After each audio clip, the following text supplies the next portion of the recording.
menit sudah kita tunggu. Jadi kita akan mulai saja sekarang. Sebagaimana tadi saya sampaikan, diskusi ini berlangsung atas kerjasama antara PT Archipel Prime Advisory dengan Lembaga Independensi Peradilan. Untuk itu, pertama-tama saya hendak mengundang Direktur dari PT Archipel Prime Advisory untuk menjelaskan singkat mengenai tujuan ataupun profil dari PT Archipel Prime Advisory. Saya persilahkan Ibu Vivik Mulyana untuk memberikan brief singkat mengenai Archipel. Silakan Ibu Vivik. Terima kasih Ibu Nisa. Rekan-rekan sekalian, teman-teman, dan juga saya lihat dari peserta ada adik-adik dari beberapa universitas. Selamat datang, selamat bergabung pada acara yang digagas oleh Archipel Prime Advisory dan Lembaga Independensi Peradilan (LAIP), yang lebih kita kenal dengan LAIP, di mana kita akan melakukan beberapa seri kajian hukum khususnya terkait dengan dialog e-litigasi. Jadi ini hanyalah introduction ya, pembukaan dari 3 seri pembahasan e-litigasi. Izinkan saya menjelaskan terkait dengan Archipel. Jadi beberapa para aktivis pembaruan kita berpikir perlu adanya suatu pool of experts, pool of knowledge, di mana dari berapa banyak kegiatan pembaharuan hukum ini kita berhasil mendapatkan pengalaman-pengalaman yang bisa kita share kepada khalayak, kepada publik. Jadi Archipel ini adalah consultancy company dan juga knowledge center karena kita banyak mengumpulkan hasil riset yang fokus pada hal-hal yang terkait dengan sektor publik. Ekspertis kami khususnya di bidang reformasi hukum dan peradilan. Dan salah satu poin terkuat kami adalah kami terlibat langsung di beberapa proyek, di beberapa kegiatan-kegiatan reformasi institusi publik, dan kami berharap pengalaman itu bisa kita memberikan manfaat nilai tambah added value bagi masyarakat. Itu saja mungkin pengarahan, dan kami juga mengucapkan terima kasih kepada LAIP, kepada Ibu Liza Fariha, direkturnya langsung yang ikut share, yang nanti akan share pengalamannya terlibat dalam e-litigasi. Itu saja mungkin dari kami. Untuk mempersingkat waktu, saya serahkan kepada Mbak Moderator, Mbak Nisa. Oke, terima kasih Ibu Vivik. Kita mulai saja diskusinya. Untuk diskusi ini kita ada 3 pembicara. Pertama-tama saya akan coba bacakan terlebih dahulu short bio dari masing-masing pembicara. Pembicara pertama adalah Bapak Yunani Abioso, dikenal dengan nama singkatan Abi ya.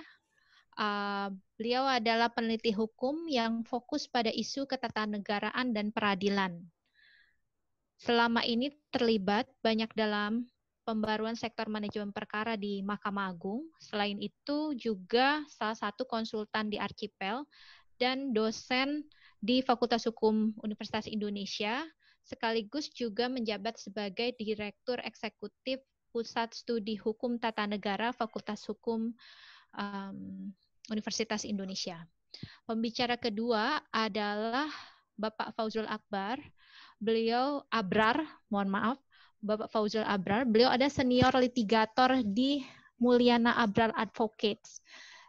Pak Abrar ini cukup senior, sudah sejak tahun 2011 mewakili juga Kementerian Lingkungan Hidup dan Kehutanan dalam perkara-perkara gugatan lingkungan hidup. Pak Fauzul aktif menjadi pengurus di Peradi. Pembicara ketiga adalah Ibu Liza Fariha. Ibu Liza adalah Direktur Eksekutif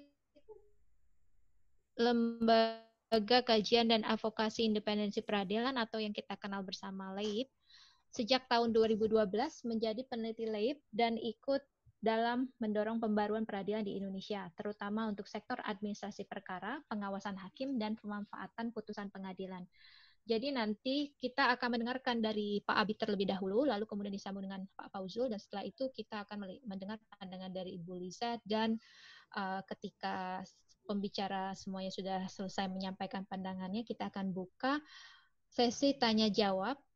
Tanya jawab dapat dilangsungkan secara langsung, jadi penanya bisa langsung mengaktifkan speakernya, atau nanti mungkin host yang akan mengaktifkan speakernya, tapi saya mohon agar yang mau bertanya untuk memberikan tanda tangan ya, jadi raise hand gitu, jadi angkat tangannya, sehingga nanti dari host akan dibukakan speakernya, akan dibukakan mikrofonnya.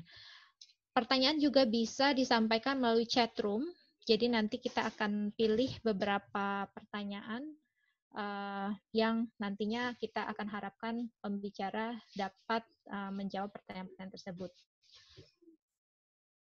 Kurang lebihnya begitu gambaran rundown dari diskusi hari ini.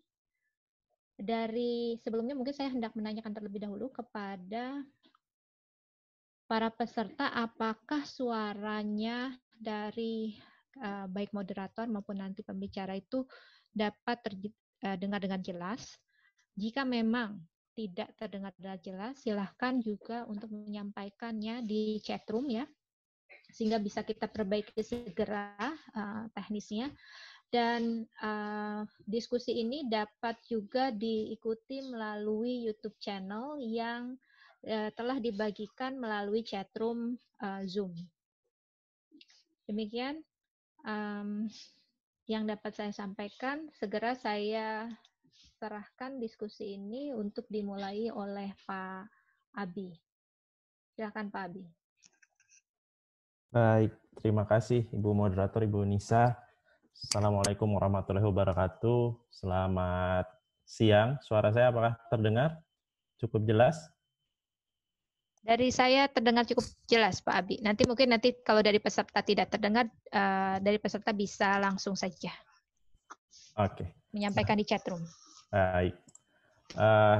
Selamat siang Bapak Ibu hadirin semuanya, terutama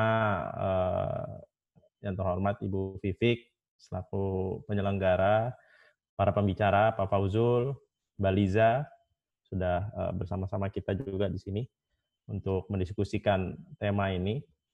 Nah, saya ini kebagian pembicara pertama untuk menyampaikan terutama apa sih dan bagaimana gitu, mungkin secara umum saja dulu sebagai pemantik diskusi, litigasi di pengadilan saat ini, terutama dalam kondisi pandemi saat ini dan yang mungkin nanti pasca pandemi seperti apa. Nah, sebagai juga gambaran, tentunya ini gambaran umum saja, nanti tentu perspektif lain bisa muncul dalam diskusi ataupun hal-hal lain. Dan tentunya perspektif lain kita harapkan dari penjelasan para pembicara lainnya. Saya mohon izin untuk share screen, Mbak Ibu Moderator.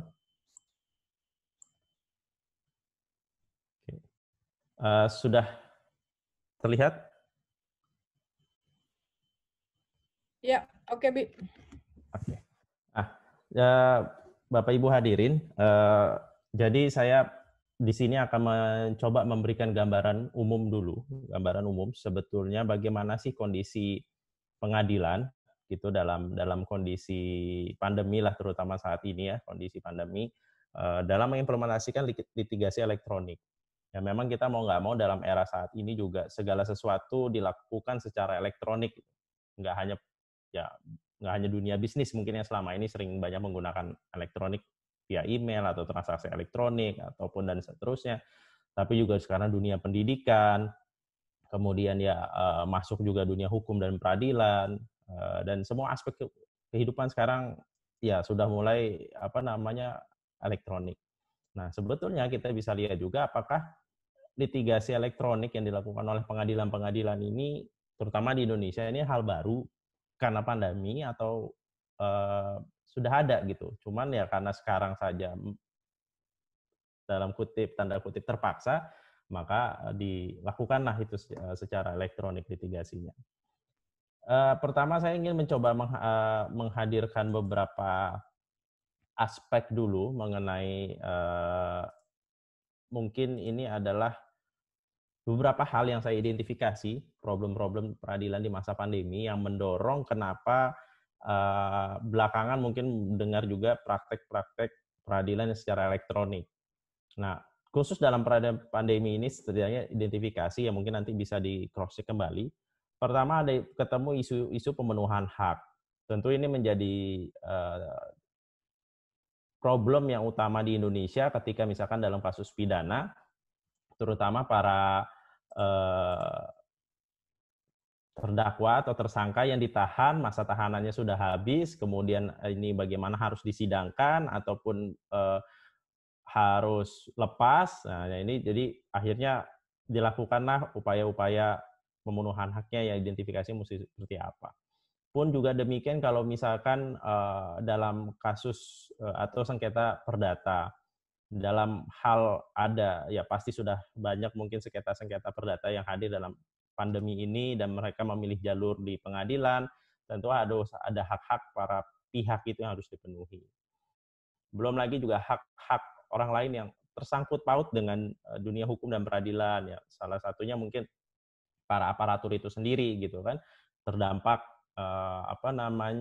dalam pandemi ini ada kemungkinan tertular, mungkin kemudian pengunjung pun atau pihak yang datang pengadilan juga ada khawatiran penularan karena berkumpul beramai-ramai gitu di saat juga belum jelas gitu ya jaminan kesehatan di gedung kantor pengadilan ataupun kantor pelayanan publik lainnya.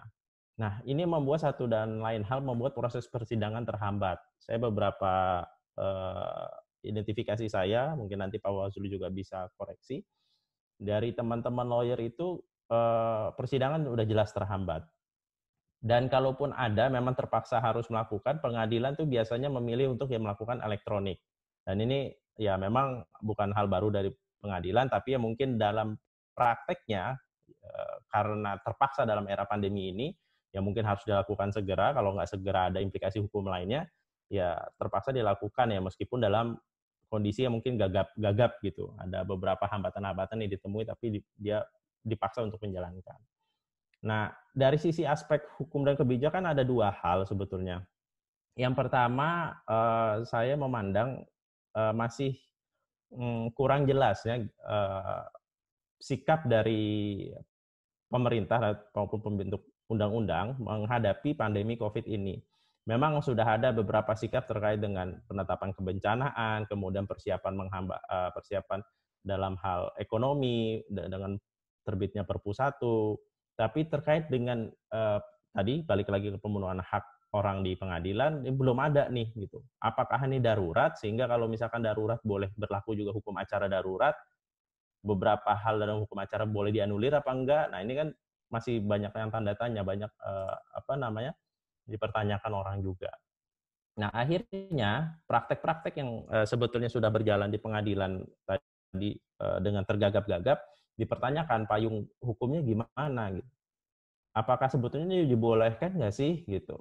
Atau ya malah saya udah dengar ada beberapa kasus seorang bapak gitu yang tidak terima anaknya di sidang pidana, kebetulan di sidang secara online gitu. Karena dia merasa sebagai orang tua tidak punya hak untuk mendampingi anaknya ataupun ya lawyernya gitu untuk mendampingi. Nah, ini ya sudah mulai mempertanyakan. Ini beberapa isu yang teridentifikasi, tapi sebetulnya apakah tidak ada penyelesaiannya? Apakah benar nggak ada solusinya? Nah, situasi pandemi kan tentu bukan di Indonesia aja, karena dari Indonesia pun juga berdampak karena dari luar negeri. Saya coba mengutip referensi dari praktek di luar negeri itu sebetulnya seperti apa sih. Nah, saya ngutip secara general aja di Amerika dan Uni Eropa. Nah, ini kiblat timur dan kiblat barat supaya bisa gambaran umum. Di Amerika itu ada undang-undang federalnya menetapkan kondisi darurat itu ya selain ada penetapan kondisi darurat oleh Presiden, kemudian dilanjutkan dengan undang-undang diterbitkan oleh Kongres tentang penanganan bencana ini atau penanganan pandemi. Nah, salah satu yang diatur dalam hal Undang-Undang Federal itu adalah pelayanan publik, termasuk ada persidangan, itu bisa ditunda. Bagaimana diaturnya penundanya berapa lama, ya itu diserahkan lagi ke masing-masing negara bagian ataupun county, bagaimana implementasikan sesuai dengan kondisinya masing-masing. Nah, ini kan yang menariknya gitu di apa namanya, meskipun kondisi idealnya kita nggak tahu prakteknya seperti apa, tapi dari aspek kebijakan ada otoritas tertinggi itu memperhatikan bagaimana seharusnya ini terlaksana. Jadi kalau misalkan memang sudah ada perintah undang-undang bisa ditunda, saya rasa mungkin aspek-aspek hukum acara yang lainnya ya tentu bisa terbit aturan-aturan lainnya yang mengesampingkan hukum acara yang berlaku sebelumnya. Nah, kalaupun memang diperlukan persidangan, syaratnya itu diatur cukup ketat gitu ya. Salah satunya kalau misalkan ya kondisinya sama, apakah masa tahanannya habis ataupun harus segera diputus, karena kalau tidak diputus ada pelanggaran terhadap hak seseorang. Nah, itu dilakukan secara video conference. Nah, tapi catatannya itu membutuhkan persetujuan para pihak. Gimana kalau nggak setuju? Nah, di dalam beberapa state yang saya pernah baca, kalau nggak setuju ya balik lagi ke ketentuan di Undang-Undang Federal bahwa harus ditunda. Nah, selain itu bagaimana penyelesaian sengketanya memang sebetulnya didorong untuk yang off court settlement, didorong mediasi ataupun arbitrase online. Nah, kalau pidana yang saya dengar bahkan mendorong plea bargain gitu, pengakuan para tersangka gitu sehingga bisa mendapatkan keringanan dalam pemidanaannya. Tapi lagi-lagi ini belum, saya masih in general banget, itu baru mengutip referensi dari bacaan. Dan ya berdasarkan Undang-Undang Federal itu masing-masing negara bagian, masing-masing county silakan mengaturnya masing-masing gitu. Karena penetapan darurat pandemi ini juga berbeda-beda setiap negara bagian, ada yang mungkin 2 minggu, ada yang 1 bulan, ada yang 2 bulan. Nah, itu di Amerika. Gimana di belahan bumi barat, di Eropa. Nah, di Eropa European Court of Justice mengeluarkan panduan bagaimana pengadilan di negara anggota bersikap terhadap pandemi ini.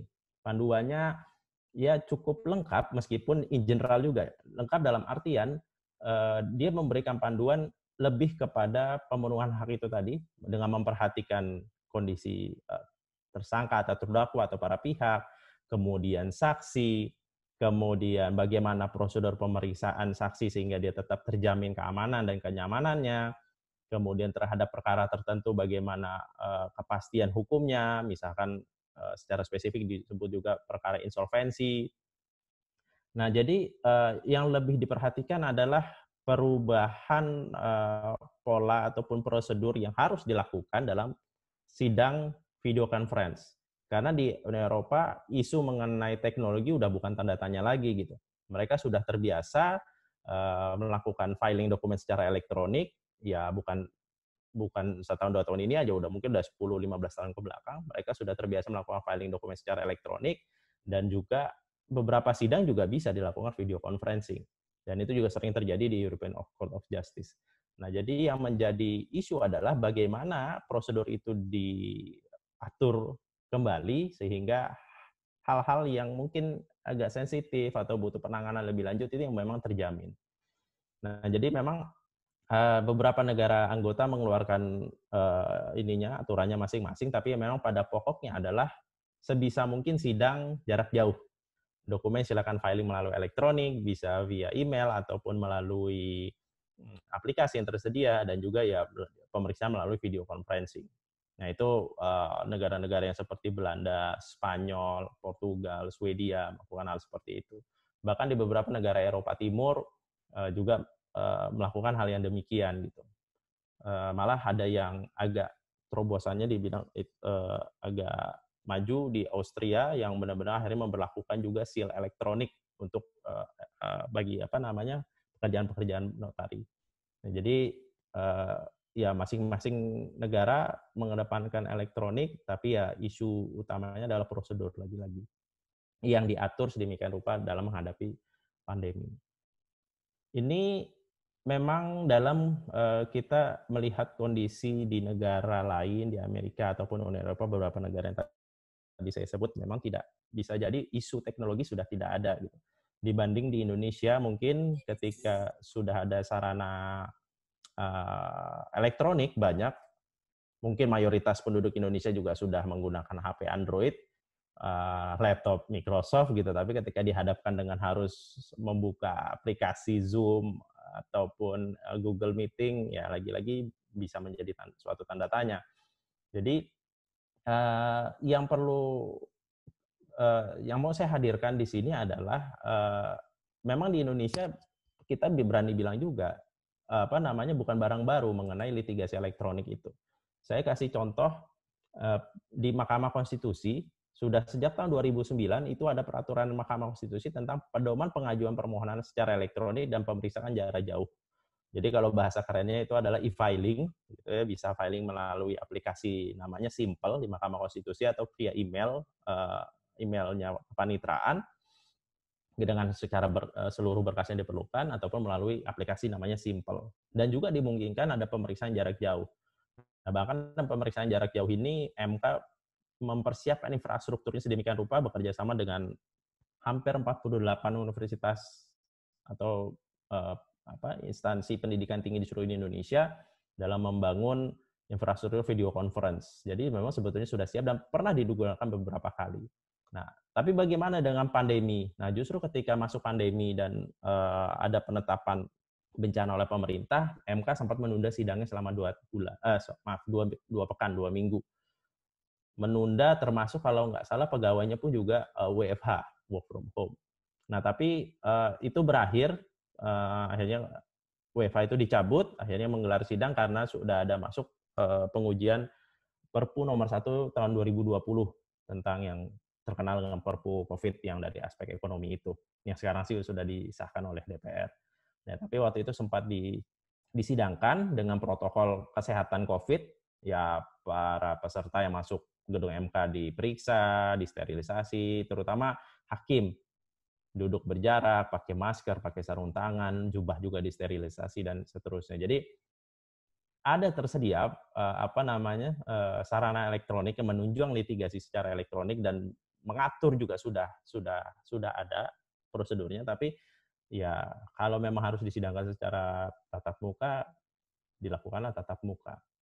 Nah, ini juga yang beberapa kali terjadi di sidang-sidang di Mahkamah Agung dan pengadilan di bawahnya. Saya juga mungkin nanti perlu koreksi dari Pak Fauzul bagaimana praktek di lapangan. Saya coba mengutip 2 kebijakan Mahkamah Agung. Pertama adalah Peraturan Mahkamah Agung nomor 1 tahun 2019 tentang administrasi dan persidangan secara elektronik. Nah, yang kedua adalah ini ruang lingkupnya memang terbatas, yaitu untuk perkara perdata umum, belum termasuk kepailitan dan niaga, sayangnya. Dan kemudian juga ada perkara perdata agama dan tata usaha negara, itu ruang lingkupnya. Jadi pidana pun tidak masuk di situ. Nanti pidana bagaimana dilakukan, ya sekarang belum ada dasar hukumnya yang banyak orang meresahkan, belum ada payung hukumnya itu bagaimana. Nah, yang kedua adalah kebijakan Mahkamah Agung itu tertuang dalam surat edaran nomor 1 tahun 2020 yang sudah diperbaiki sampai dengan terakhir nomor 4 kalau nggak salah. Ini salah satunya penetapan salah satunya mengatur ada jangka waktu pelaksanaan tugas dalam hal pandemi ini gitu. Diperpanjang setiap 2 pekan kalau nggak salah. Beberapa hal yang diatur pertama adalah work from home memang. Jadi kalau di kantor itu piket bergantian di kantor dan didorong untuk optimalisasi penggunaan e-court termasuk persidangannya. Nah, kalaupun harus sidang, ini SEMA memberikan kewenangan kepada Ketua Majelis Hakim untuk menentukan apakah bersidang secara tatap muka, pertama apakah ini harus bersidang atau boleh ditunda itu dulu. Terus kedua, kalau terpaksa harus bersidang, apakah tatap muka atau dimungkinkan untuk jarak jauh, tergantung para pihak tentunya. Jadi ini diberikan ya mungkin dipandang majelis hakim yang paling mengetahui bagaimana kondisi para pihak dan kondisi pengadilan di tempatnya, ya maka kewenangan itu diberikanlah. Nah, untuk pidana, terutama jinayat pidana jinayat di Aceh dan juga pidana militer, memang ada isu yang tadi saya sempat bilang, misalnya tahanan habis masanya gitu. Nah, itu bagaimana? Nah, memang balik lagi ke protokol yang diatur dalam SEMA, boleh dilakukan dengan protokol COVID. Itu salah satunya. Kalau di kantor pengadilan ya harus dijamin sterilisasi, kemudian juga menggunakan masker. Ya sebetulnya didorong sih lebih video conference. Kenapa? Karena sudah ada juga MOU, nyebutnya sih diaturnya namanya perjanjian kerjasama antara Dirjen Peradilan Umum Mahkamah Agung dengan Kejaksaan Agung, kemudian juga dengan Direktorat Jenderal Pemasyarakatan. Terkait apa? Pertama, melakukan video conferencing untuk perkara pidana.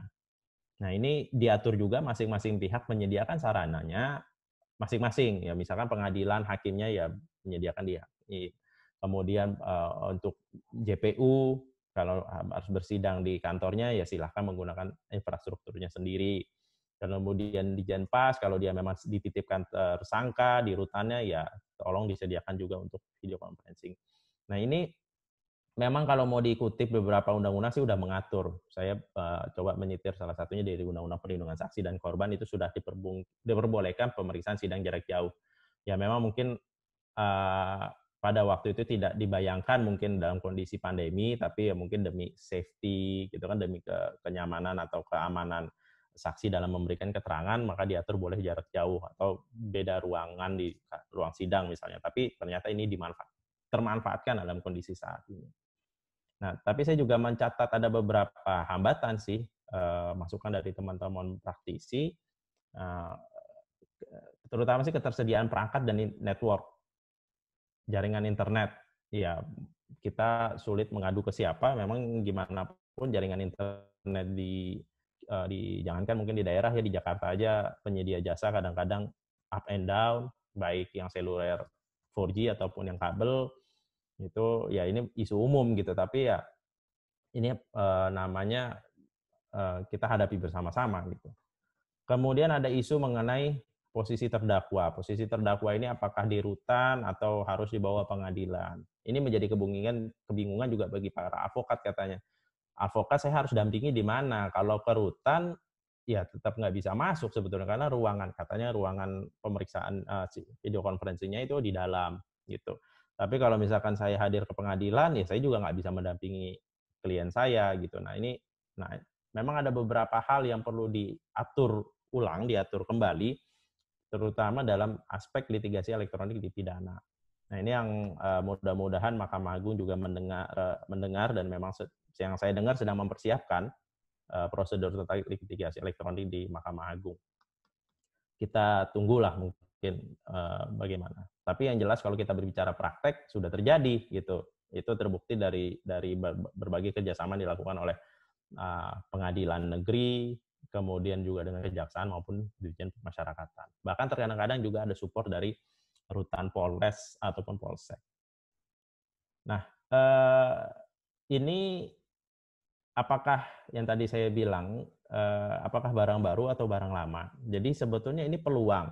Jadi bagaimanapun apapun kejadiannya, ketika sekarang teknologi digunakan secara masif, ternyata sarana-sarana yang sudah dipersiapkan untuk kemudahan, efisiensi, dan efektivitas pekerjaan kita bisa manfaatkan. Ya salah satunya ya misalkan secara contoh yang aplikasi yang kita gunakan saat ini, Zoom. Zoom sudah ada sejak tahun 2012 tapi nggak terkenal amat gitu. Tapi sejak pandemi tiba-tiba terkenal banget gitu, bahkan mempengaruhi valuasi perusahaannya. Nah, dan ya ini salah satu aspek menunjukkan peningkatan penggunaan elektronik dalam kehidupan kita saat ini. Nah, harusnya nggak menutup kemungkinan penggunaan juga di dalam proses beracara di pengadilan. Nah, ini sedikit gambaran, sebetulnya modernisasi pengadilan itu sudah dilakukan panjang. Kalau kita mau mengutip, Mahkamah Agung aja sendiri sudah menyusun blueprint pembaruan peradilan 2010, ya berarti dimulai diimplementasikan tahun 2010, sebelumnya kalau nggak salah juga ada blueprint yang tahun 2003.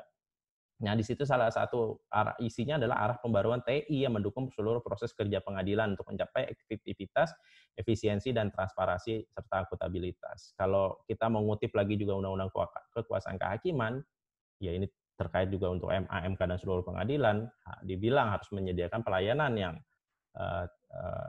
mempermudah para pihak untuk mendapatkan akses terhadap pengadilan yang mudah, biaya terjangkau dan cepat gitu kan. Nah, belakangan malah terutama sejak pemerintahan Jokowi, e-gov gitu kan, diperkenalkan e-government, prioritas pemerintah itu masuk dalam RPJMN, semua institusi didorong untuk melakukan modernisasi pelayanan publiknya, seluruh kegiatan dilakukan secara berbasis. Mohon maaf Pak Abi, mungkin bisa di wrap up karena waktunya mungkin kita cuma punya 2 menit lagi nih. Oke deh. Terima kasih. Terima kasih. Oke, satu slide terakhir saja. Nah, modernisasi sistem administrasi pengadilan di Mahkamah Agung. Jadi kalau tadi saya bilang Perma 1 2009 bicara fiturnya banyak sebetulnya. Ini yang saya bilang tadi bisa kita manfaatkan, terutama para user yang sedang bersengketa ataupun lawyer. Ada e-filing, e-payment, dan e-summon. E-filing ya pendaftaran perkara, pembayaran perkara secara elektronik, dan juga pemanggilan secara elektronik. Nah, yang terakhir kita bisa manfaatkan adalah litigasi secara elektronik, ini terutama di dalam perkara perdata.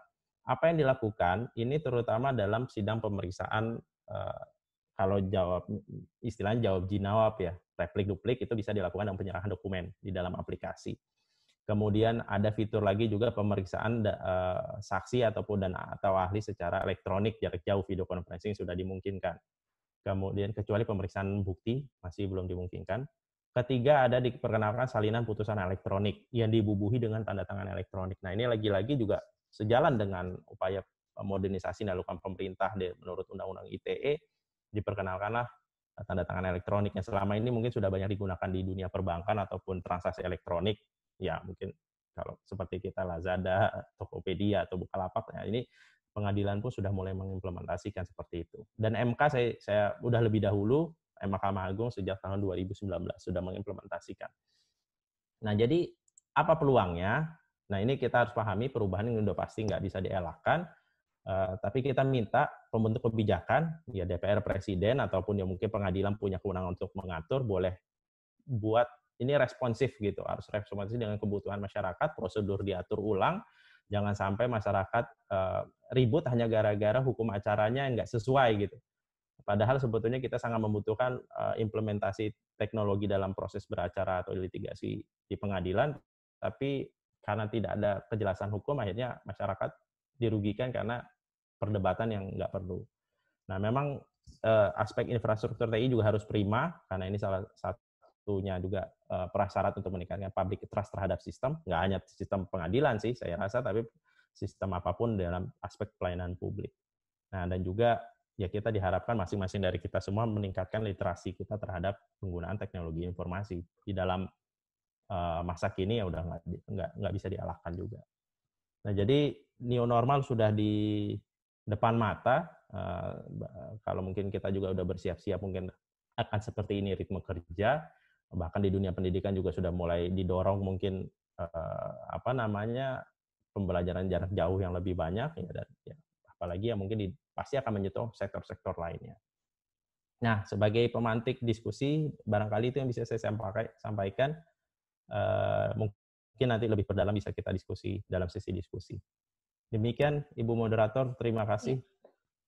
Baik, terima kasih Pak Abi atas penjelasannya ya. Tadi bahkan sudah secara runut dijelaskan mengenai perbandingan dengan di negara lain, dan juga sebetulnya asal mula dari adanya electronic system di Mahkamah Agung itu sebetulnya sudah berlangsung cukup lama gitu ya. Nanti mungkin sebenarnya yang paling menarik itu slide yang tadi ya, yang terkait gambaran apa saja sih services yang ditawarkan oleh pengadilan terkait electronic system ini. Tapi mungkin nanti bisa kita elaborasi lebih lanjut pada saat sesi tanya jawab. Setelahnya kita bisa, sesudah Pak Abi, kita sekarang mungkin bisa mendengar dari Bang Fauzul Abrar ya, sebagai praktisi hukum nih, melihat services yang sekarang ditawarkan oleh pengadilan itu bagaimana kiranya Bang? Silakan. Baik, terima kasih Nisa atas kesempatannya. Assalamualaikum warahmatullahi wabarakatuh. Selamat siang, salam sejahtera buat kita semua. Sangat berbahagia sekali pada siang ini saya bisa berdiskusi dengan para senior dan rekan-rekan advokat yang saya lihat banyak sekali yang senior dari saya. Ya. Pada kesempatan siang ini saya diminta oleh Archipel maupun Leib untuk sharing terkait dengan pemberlakuan apa yang disebut dengan digitalisasi peradilan, ya kurang lebih begitu ya. Sebetulnya jujur ini adalah materi yang sangat baru ya sebetulnya, termasuk bagi saya sebagai advokat. Tapi dengan adanya pandemi COVID-19 ini, kebutuhan akan digitalisasi peradilan ini menjadi satu hal yang sangat mendesak sekarang. Baik, saya coba akan tampilkan sedikit saja slide karena apa yang disampaikan oleh Abi tadi adalah sebuah kerangka yang menarik untuk dibahas, tapi tentu sangat luas. Yang tadi ditawarkan oleh Archipel akan dibahas serial begitu ya, supaya kita bisa mendapatkan satu perspektif yang lebih detail ya mengenai pemberlakuan kebijakan ini.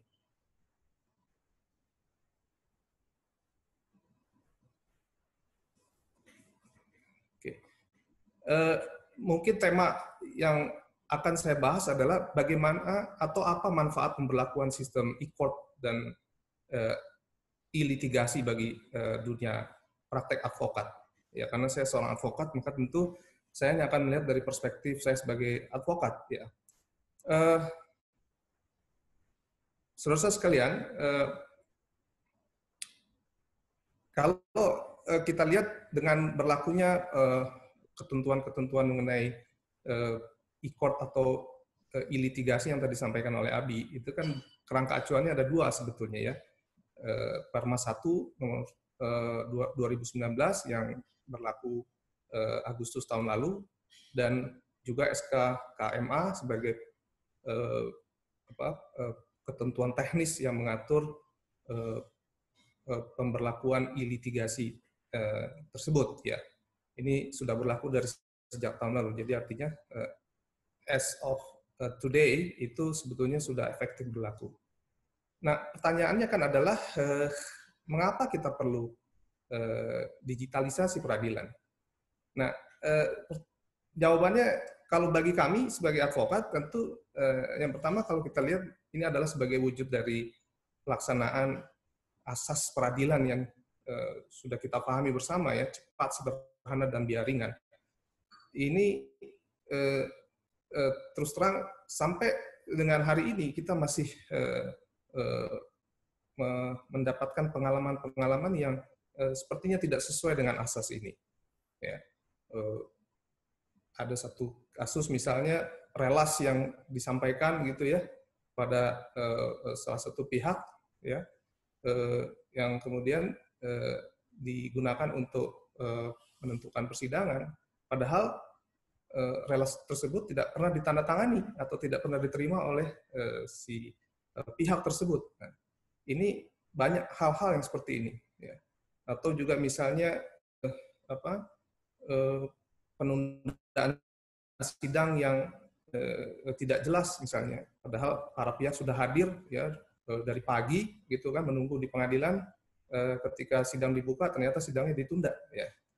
Ini kan menunjukkan bahwa asas cepat, sederhana, dan biaya ringan ini belum terpenuhi. Nah, jelas tujuan dari digitalisasi ini sangat penting, sangat perlu karena ini akan memangkas ya rantai birokrasi yang tidak perlu.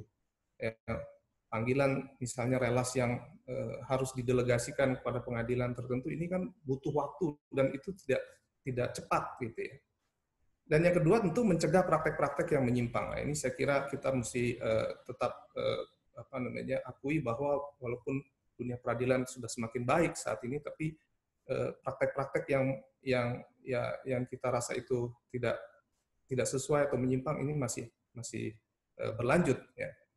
Ini mungkin salah satu hal yang perlu kita selesaikan dengan adanya digitalisasi peradilan ini. Dan yang kedua yang menarik tadi disampaikan bahwa digitalisasi ini sebetulnya kan adalah respon terhadap perkembangan dunia dan teknologi dan informasi ya. Tadi dijelaskan oleh Abi ya, semua semua aspek sekarang sudah menggunakan IT dalam melakukan kegiatan. Di samping itu juga secara regulasi pemerintah sudah menetapkan ya melalui satu peraturan presiden bahwa semua layanan masyarakat harus berbasis elektronik. Ya. Perizinan sekarang sudah melalui SS, kemudian juga pengurusan dokumen lainnya sudah dilakukan secara online. Dan yang terakhir tentu adaptasi ini juga karena ada satu event yang sama-sama kita rasakan sampai hari ini, yaitu adanya pandemi COVID-19. Ini yang tadi disampaikan, ini menjadikan pemberlakuan e-court atau e-litigasi menjadi sangat mendesak, ya, karena kehidupan kita setelah COVID ini menjadi kehidupan yang tidak sama lagi dengan sebelumnya. Artinya ada adaptasi, ada improvisasi, ada inovasi, perubahan-perubahan yang kita tidak bisa elak. Nah, termasuk di dalam ya tentunya kita menyelesaikan sengketa di pengadilan. Nah, saya kira itu hal yang menjadi dasar kita untuk mengatakan bahwa digitalisasi ini menjadi penting bagi dunia advokat. Saya coba menyederhanakan dari sisi praktek apa kira-kira yang menjadi persoalan dalam kita menerapkan kebijakan ini. Tentu kita mesti lihat pertama ada cost and benefit ya dari sisi advokat ya, apa yang menjadi manfaat, dan tentu juga ada konsekuensi-konsekuensi yang harus diikuti. Dan dua hal lainnya kita lihat juga bagaimana kesiapannya di lapangan dan tentu penerapannya. Nah, saya coba ingin mengelaborasi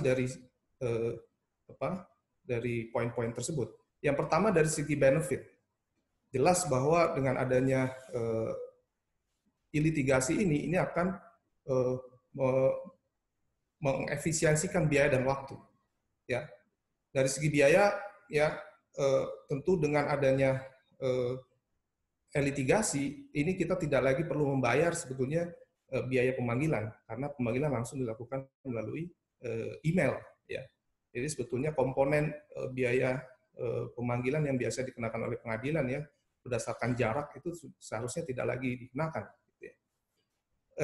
Kemudian dari segi waktu jelas ya dengan adanya ini ya bisa melakukan penyerahan dokumen ya melalui online, itu jelas akan memangkas waktu yang selama ini kita habiskan untuk beracara. Bayangkan kalau kita beracara satu perkara itu bisa 15 sampai kali 20 sidang ya. Itu satu kali sidang bisa misalnya habis setengah hari. Bayangkan berapa jam yang harus diperlukan untuk menyelesaikan satu perkara di pengadilan. Nah, dengan adanya sistem elektronik ini, maka ini akan jelas dipangkas sangat banyak sekali. Yang kedua, tentu kita berharap dengan adanya pemberlakuan ini, maka transparansi, ya, akuntabilitas dan profesionalitas layanan dari pengadilan yang kita harapkan selama ini itu bisa tercapai. Ya, karena kalau kita lihat sekarang ya ketika kita masuk pengadilan itu kita ya sudah langsung berhadapan dengan ya segala macam problem ya gitu ya, sebelum beracaranya sendiri sudah problem gitu. Nah, dengan adanya pengurangan tatap muka ini ya, ini jelas segala sesuatunya bisa lebih transparan karena dilakukan melalui satu sistem elektronik yang bisa diandalkan. Dan ini saya rasa akan merangsang juga pengadilan-pengadilan untuk lebih profesional dalam layanannya, karena tentu ada standar-standar layanan yang harus dipenuhi dalam penggunaan platform ya elektronik. Lalu apa cost-nya? apa kira-kira konsekuensi yang harus dihadapi oleh seorang advokat ketika memberlakukan sistem ini? Mungkin saya rasa banyak ya, tapi saya coba mengidentifikasi 2 saja ya supaya lebih jelas dalam diskusi kita. Yang pertama, tadi sampaikan Abi bahwa untuk pemberlakuan ini membutuhkan investasi perangkat maupun SDM.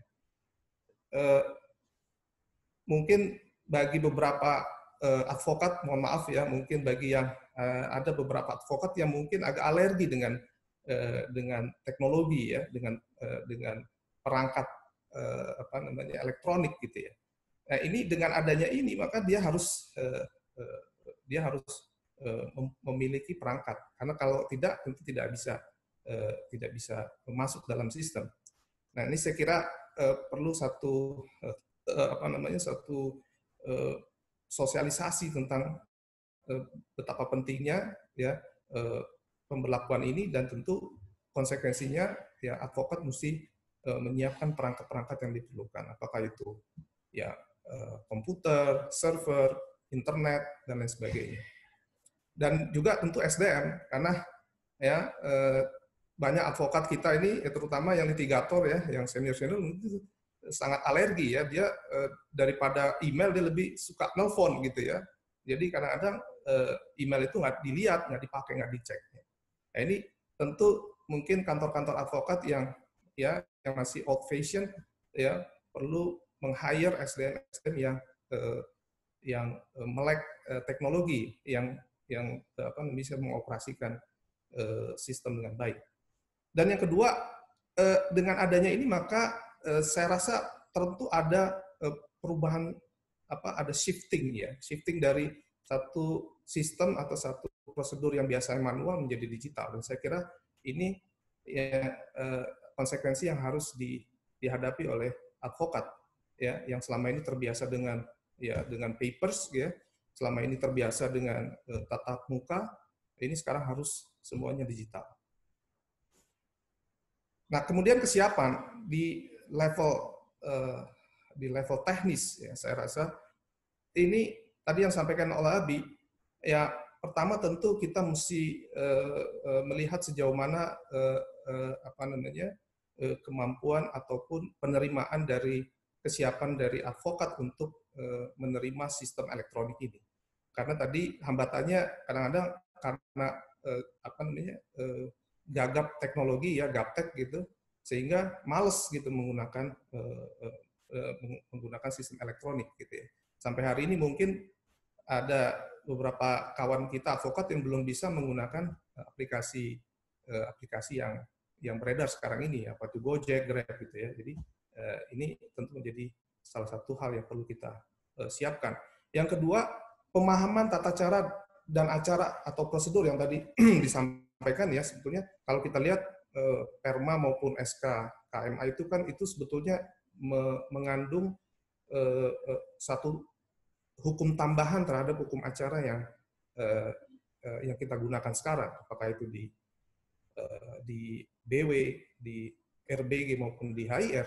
Jadi tentu harus dipelajari bersama, karena dengan pemahaman yang sama maka program digitalisasi juga akan makin baik dan berhasil. Untuk itu saya kira perlu dilakukan sosialisasi, kampanye, dan edukasi yang terus-menerus. Bahkan kalau perlu ini perlu dimasukkan dalam materi misalnya PKPA begitu ya, yang untuk calon-calon advokat. Ya. Mungkin juga perlu kerjasama dengan dengan perguruan tinggi untuk memasukkan adanya satu pilihan hukum acara melalui sistem elektronik. Dan yang terakhir penerapannya. Nah, saya tidak ingin menyinggung soal materi atau substansi yang diatur dalam Perma, karena saya rasa ini panjang ya pembahasannya. Tapi setidaknya saya coba melihat dari beberapa segi penerapan yang mungkin bisa didiskusikan. Yang pertama, saya lihat bahwa sistem ini ternyata belum secara full diberlakukan, artinya belum menjadi sebuah mandatory requirement. Jadi masih opsional ya. Jadi kalau salah satu pihak itu tidak sepakat dengan penggunaan sistem elektronik, maka itu tidak bisa dipaksakan. Nah ini menurut saya problem ya, karena apa? Karena ini akan menyebabkan ya akhirnya sistem ini menjadi sia-sia, tidak digunakan kalau salah satu pihak tidak bersedia gitu ya. Nah, mungkin ya dalam tahap-tahap ke depan perlu difikirkan ya bagaimana sistem ini nanti menjadi mandatori bagi semua pihak. Memang tentu kita pahami bahwa tidak semua daerah gitu ya siap untuk menggunakan sistem ini karena tergantung juga dengan infrastruktur, tergantung juga dengan dengan kesiapan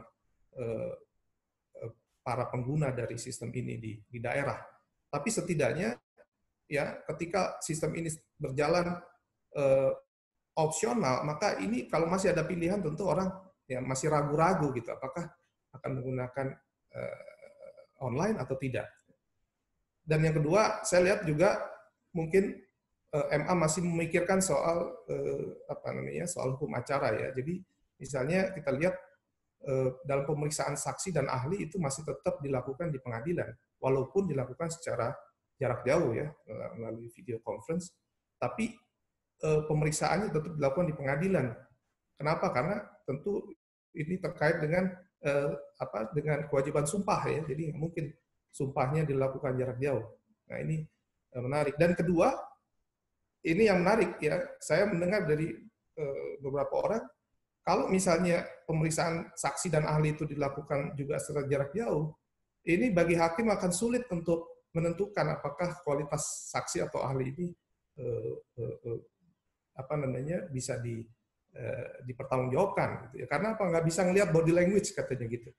Ya karena hakim itu percaya pada insting melihat body language dari si saksi gitu ya.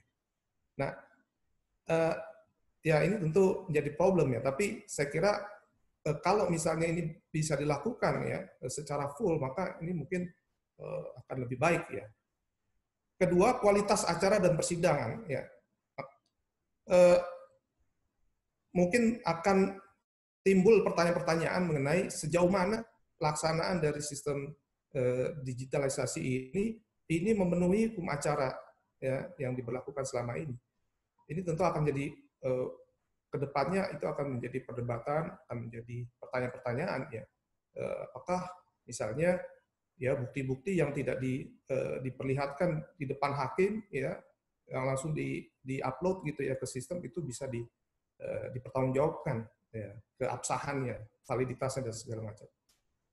Dan yang terakhir, nah ini mungkin persoalan teknis ya, karena tadi saya sampaikan bahwa penerapan sistem ini sangat-sangat tergantung dari backup-nya, artinya dari sistem atau jaringan jaringan internet, jaringan teknologi yang tersedia. Ya, bagaimana misalnya terjadi technical failure ya atau error gitu dalam proses persidangan. Ya, bagaimana backupnya? Apakah misalnya sidang dinyatakan tidak ditunda atau diulang atau misalnya ya ketika misalnya harus mengejar deadline untuk mengajukan upaya hukum misalnya banding ya tiba-tiba di hari ngajuinnya listriknya mati gitu. Nah, apakah ini bisa dianggap sebagai sebuah kesalahan atau itu bisa ditoleransi? Jadi hal-hal seperti ini mungkin perlu dipertimbangkan lagi ke depan karena ini terkait dengan penggunaan teknologi. Saya kira Mbak Nisa itu yang bisa saya sampaikan sebagai feedback untuk kita diskusikan. Terima kasih. Assalamualaikum warahmatullahi wabarakatuh. Waalaikumsalam warahmatullahi wabarakatuh. Terima kasih Bang Fauzul. Selanjutnya kita akan mendengarkan dari LAIP, perwakilan dari LAIP, Ibu Direkturnya sendiri, Bu Liza. Silahkan Bu Liza. Ya. Assalamualaikum warahmatullahi wabarakatuh.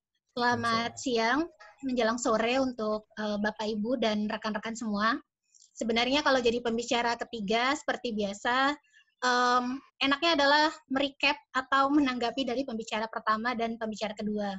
Apalagi tadi Bang Abi dan juga Bang Fauzul tadi penjelasannya sudah komprehensif mengenai mulai dari sejarah litigasi, kemudian bagaimana penerapannya sih, dan juga ada beberapa catatan mengenai litigasi, terutama di masa pandemi COVID-19 ini. Aku share screen ya, Mbak Nisa ya. Silakan.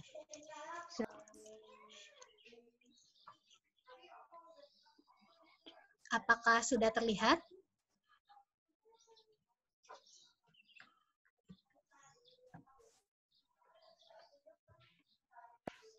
Belum nih. Belum ya? Belum muncul. Ya. Udah muncul? Belum sih. Nah, sekarang udah muncul. Nah, Ya. oke.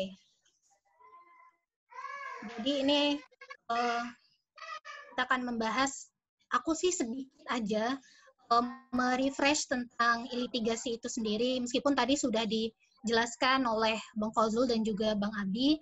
Jadi litigasi proses persidangan secara elektronik, mulai dari gugatan atau permohonan sampai ke pengucapan putusan dan penetapan.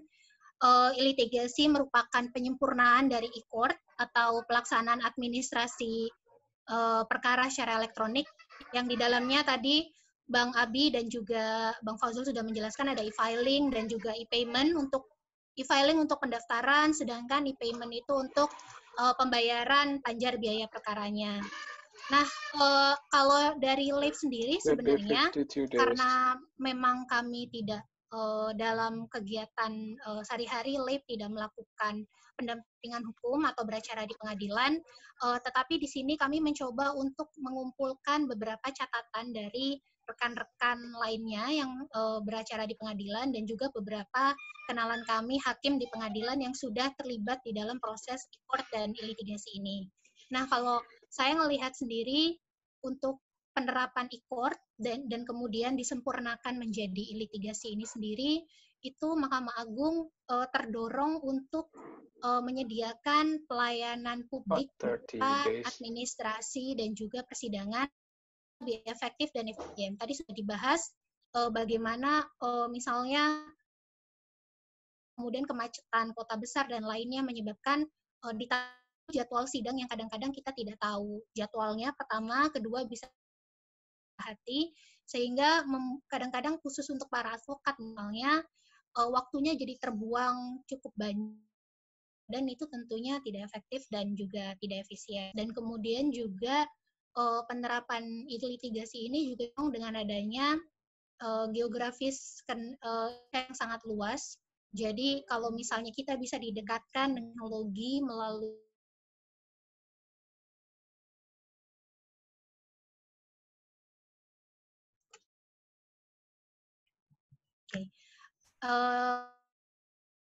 litigasi itu baru diberlakukan saat ini untuk perkara perdata, agama, dan tata usaha negara berdasarkan Perma 1 2019 yang tadi sudah dibacakan. Kemudian tentunya untuk penerapan ini harus ada persetujuan dibuat untuk proses litigasi dengan adanya persetujuan dari penggugat atau penggugat itu sendiri. Kemudian berdasarkan info yang saya dapatkan, nah ini kan diterapkan pada saat 2019, Agustus 2019 dengan target Ketua Mahkamah Agung pada saat itu, Pak Hatta Ali, menargetkan pada tahun itu penerapan litigasi secara penuh dan kalau pengadilan di Indonesia.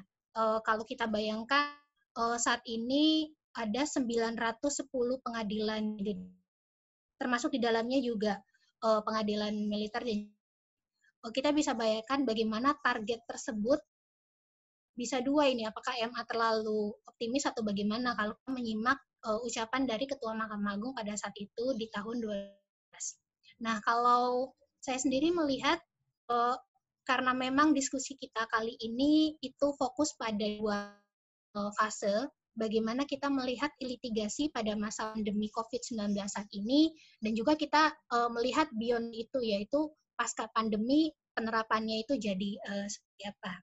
Saya sendiri dan juga LAIF pertama-tama mengapresiasi Mahkamah Agung dengan inisiatif modernisasi peradilan sejak tahun 2018 melalui e-court dan litigasi pada tahun 2019.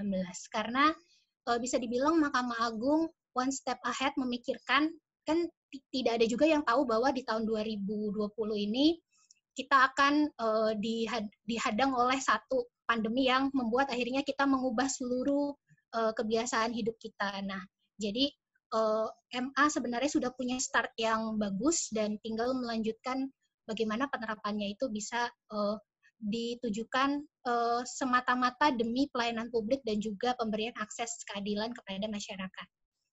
Dan saat ini betul bahwa karena Perma 1 2019 itu hanya untuk perkara perdata, tun, dan agama, sedangkan sebenarnya kan dalam masa pandemi ini pidana itu justru lebih urgent ya, karena kita berbicara tentang bagaimana masa tahanan dalam perkara pidana, soal perpanjangan penahanannya, soal penangguhan penahanan, dan juga lainnya. Sehingga pada saat ini Mahkamah Agung tengah menyusun draft peraturan Mahkamah Agung tentang litigasi khusus untuk perkara pidana. Meskipun dalam penyusunan ini sebenarnya Mahkamah Agung mindset-nya adalah Perma ini bukan hanya dibentuk semata-mata untuk COVID. Meskipun COVID adalah pendorong utama kenapa Perma ini dibentuk. Tapi memang Perma ini dibentuk dengan mindset sekalipun nanti misalnya COVID telah berlalu, ya namanya persidangan untuk pidana bisa dilakukan juga secara elektronik. Jadi memang aim-nya Mahkamah Agung adalah perma litigasi pidana ini nanti bisa juga seperti perma litigasi yang untuk perkara perdata, tun, dan juga agama.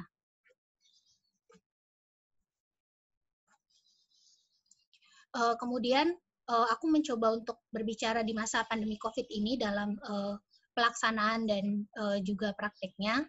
Jadi yang tadi aku bilang bahwa pada tahun 2019 Ketua Mahkamah Agung pada saat itu menyatakan kalau boleh mengutip kalimat lengkapnya, sebelum pada saat ayam berkokok di 1 Januari 2020 litigasi itu harus diterapkan. Begitu kata Pak Hatta Ali pada waktu itu.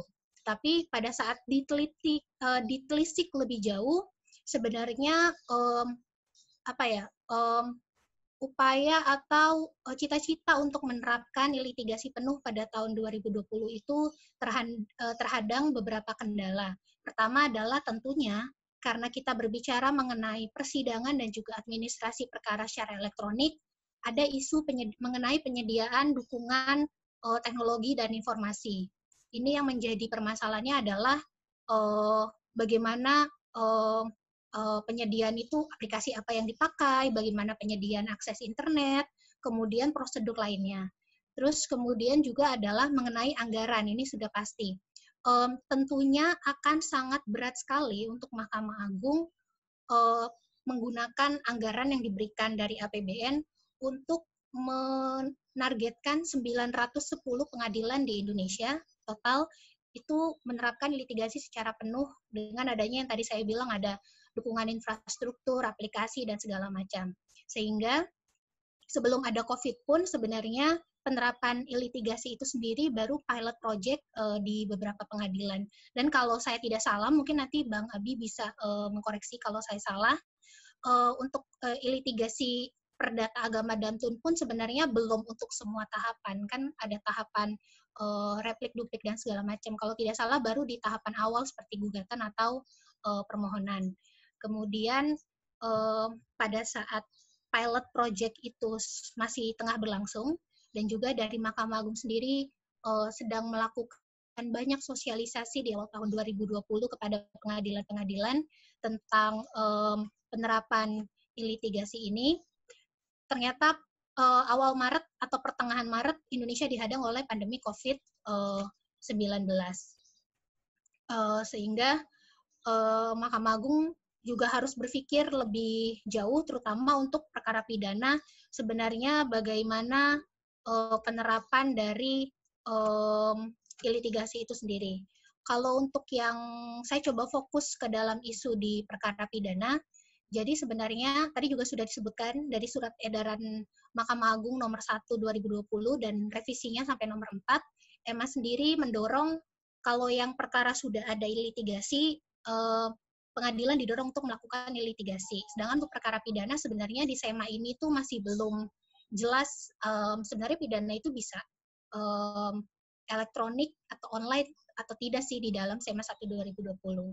Nah, pada saat akhir Maret 2020, tanggal 27 Maret, Dirjen Badilum, Badan Peradilan Umum pada Mahkamah Agung pada saat itu mengeluarkan ada surat berisi instruksi kepada semua ketua pengadilan negeri untuk melakukan persidangan perkara pidana secara telekonferensi. Dan di hari yang sama, pada tanggal 27 Maret 2020, Jaksa Agung pun di Kejaksaan Agung menginstruksikan adanya sidang pidana secara telekonferensi melalui surat edaran Jaksa Agung. Jadi memang Mahkamah Agung membuat, ternyata Kejaksaan juga punya inisiatif yang sama.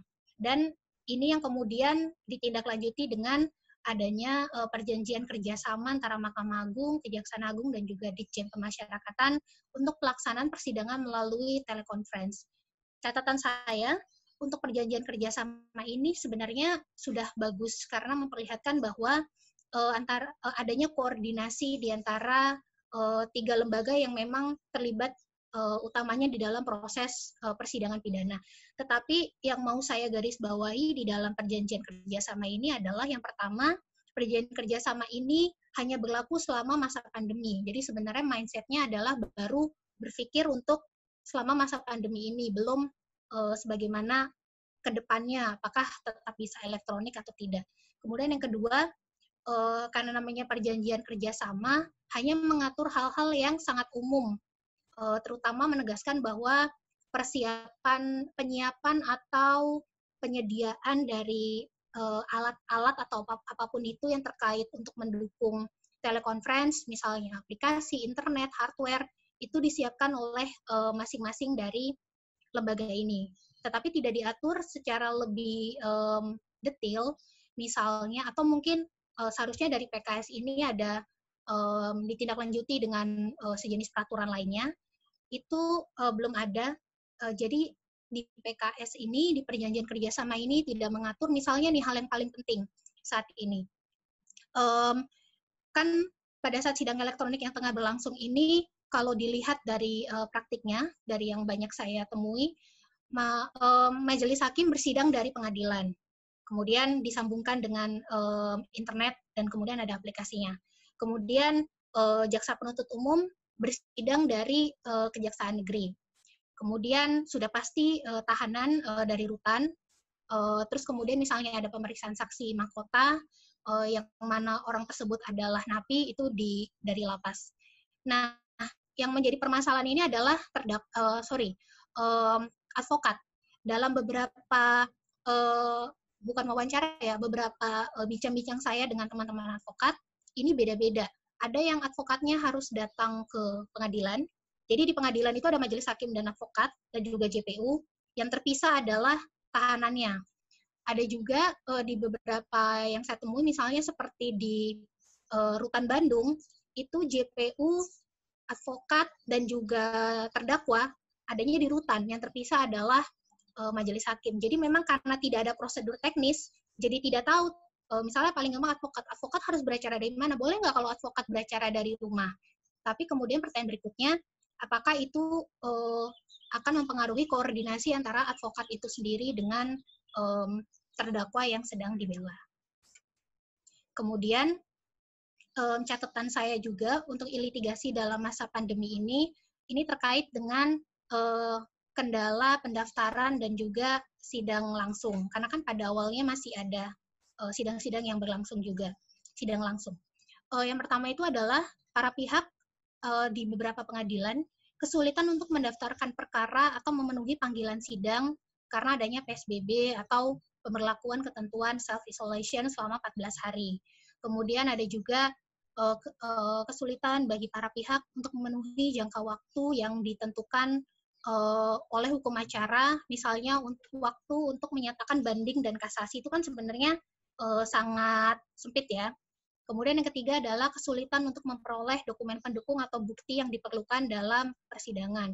Misalnya dalam kasus perkosaan atau misalnya KDRT, mau visum kan harus ke rumah sakit. Rumah sakitnya tapi sekarang sedang heboh atau sedang occupied dengan permasalahan COVID. Tentunya kan menjadi sulit. Kemudian yang keempat adalah tadi juga sudah dibahas bagaimana pengadilan yang mau tidak mau terpaksa melakukan sidang itu punya adanya minimal kelengkapan kesehatan, ada hand sanitizer, masker, ruangannya disemprot desinfektan, dan juga terdapatnya APD atau alat pelindung diri. Nah, kalau ini saya masuk ke bagian saya yang terakhir, ini mengenai catatan pelaksanaan litigasi secara umum. Mindset-nya adalah baik dalam masa pandemi maupun nanti setelah masa pandemi.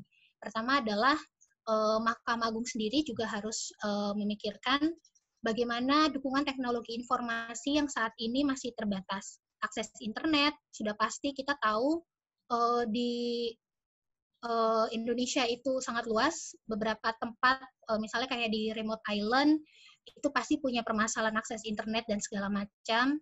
Kemudian ada perangkat untuk litigasi, misalnya kalau yang saya lihat di pengadilan saat ini, sidang itu menggunakan Zoom. Tapi bagi beberapa negara, bahkan juga bagi beberapa orang di Indonesia, itu sangat tidak mau menggunakan Zoom karena ada masalah privacy dan segala macam. Jadi kan soal penentuan aplikasi itu juga harus dijadikan pembahasan utama. Kemudian ya tadi soal keamanan aplikasi dan juga mengenai kapasitas atau pembiasaan para aparat dengan aplikasi virtual ini. Jadi misalnya seperti kita diskusi ini kan sebenarnya para peserta diskusi dan pembicara sangat familiar. Jadi pada saat waktunya berbicara kita tahu kapan harus unmute dan pada saat tidak berbicara kita mute. Tetapi kan untuk para aparat penegak hukum, terutama kalau saya bawa generasi baby boomer, itu kan salah satu hal yang sangat, bukan sangat sulit ya, salah satu hal yang menjadi kendala. Tadi Bang Fazil juga menyebutkan advokat-advokat yang lebih senang untuk bertemu langsung, telepon, dibandingkan harus memanfaatkan aplikasi teknologi. Kemudian adalah, tadi juga sudah disebut, catatan kedua, prosedur teknis tata cara persidangan. Bagaimana tadi misalnya advokatnya harusnya hadir di sebelah mana, kemudian di tempat mana. Kemudian yang kedua adalah soal prosedur sumpah. Saya kemarin lihat di Facebook, ada salah satu teman Facebook saya yang beberapa kali menjadi ahli dalam satu persidangan. Jadi beliau memperlihatkan bahwa beliau menjadi ahli di dua persidangan, dua pengadilan berbeda. Di pengadilan pertama beliau disumpah pihak pengadilannya yang mengangkat Al-Quran. Tapi di persidangan yang lain, pada saat beliau disumpah, beliau yang harus mengangkat Al-Quran itu sendiri. Nah, ini kan prosedurnya belum sama ya, jadi perlu diatur lebih lanjut. Kemudian catatan yang ketiga, tentunya adalah koordinasi dengan Kejaksaan Negeri dan Kepala Rutan dan Lapas. Karena kan ini sidangnya kan antara tiga pihak ini dan juga ditambah dengan advokat. Terakhir, saya dapat cerita dari Pengadilan Negeri Jakarta Pusat bahwa ternyata kalau misalnya kita berbicara Jakarta, itu untuk sidang pidana 5 pengadilan negeri di Jakarta itu semua koordinasinya ke Rutan Cipinang, karena memang Rutan Cipinang itu sekarang yang menjadi kayak untuk semua sidang pidana itu menghubunginya ke Rutan Cipinang. Bisa kita bayangkan bagaimana overload-nya SDM di Rutan Cipinang, kemudian ketersediaan ruangan di Rutan Cipinang, karena begitu banyaknya tahanan yang harus diperiksa dalam proses persidangan. Kemudian adalah soal SDM pengadilan, ini berbicara soal, selain majelis hakim, berbicara soal staf di pengadilan, bagaimana mereka yang membantu untuk misalnya men-set up aplikasi, kemudian mematikan fitur-fitur yang tidak penting, dan segala macamnya. Kemudian, ini soal bantuan hukum, dan juga bagaimana layanan gratis bagi para pihak yang kurang mampu. Jadi jangan sampai proses, terutama di masa pandemi ini, dan juga litigasi nanti pasca pandemi, itu mempersulit pihak yang berperkara untuk mengakses layanan bantuan hukum dan layanan pengadilan secara prodeo. Sejauh ini sih, sepertinya ini tengah dipikirkan Mahkamah Agung, tetapi saya tidak tahu dalam masa kita mulai dari pertengahan Maret sampai sekarang, apakah memang layanan bantuan hukum ini masih bisa diakses secara normal oleh masyarakat yang membutuhkan. Kemudian yang terakhir, ini sebenarnya highlight yang paling penting, karena kalau dari masyarakat sendiri, dari publik, melihat litigasi ini sebenarnya adalah sebuah inisiatif yang bagus. Kemudian mereka juga menganggap bahwa menjadi lebih efisien dan juga efektif untuk bisa beracara di pengadilan. Tetapi ada masalah mengenai transparansi dan akuntabilitas persidangan yang terbuka untuk umum. Kita tahu ada sidang-sidang yang memang tertutup, misalnya kasus kesusilaan. Di sini saya hanya berbicara untuk persidangan yang memang terbuka untuk umum.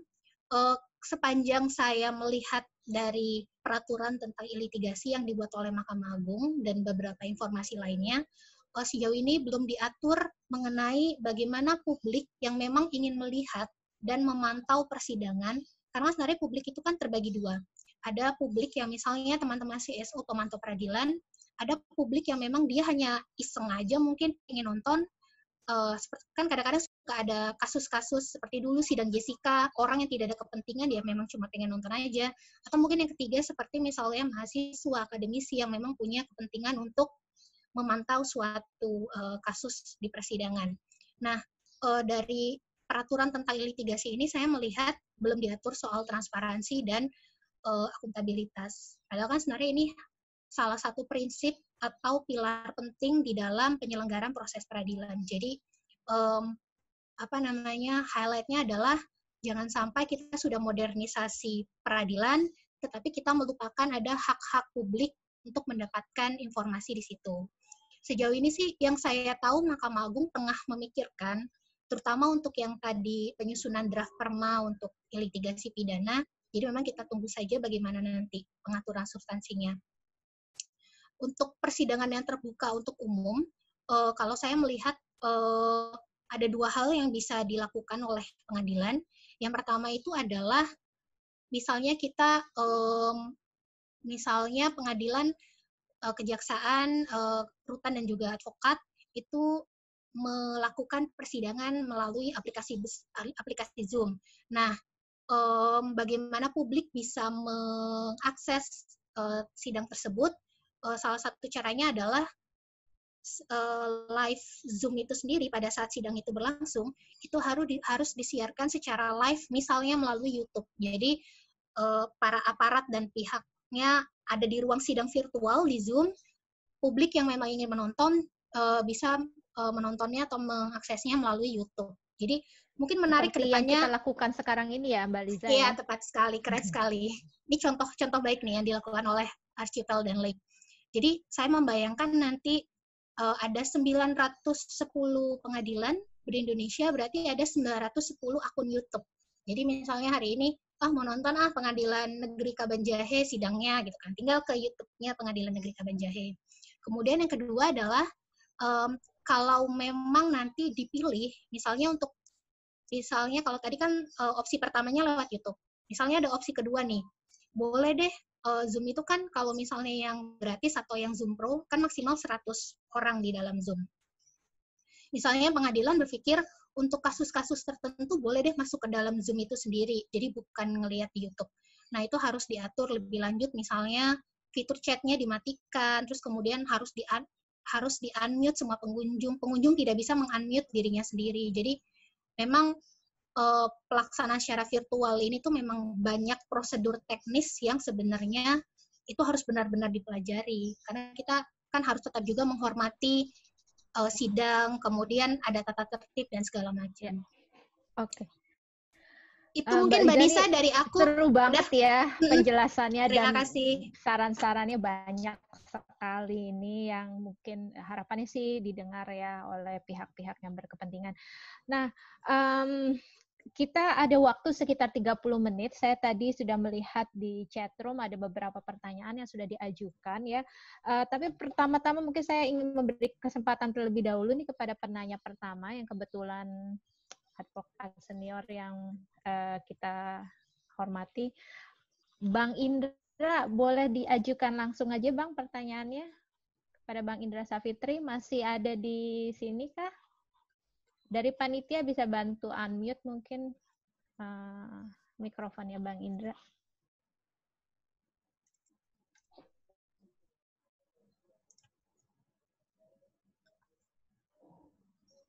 Silakan Bang Indra. Oke.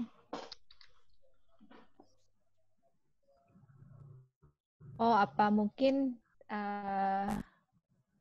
sedang tidak berada di tempat. Nah, biasanya saya juga gitu tuh kadang-kadang kalau pakai Zoom tuh enaknya bisa agak ditinggal-tinggal.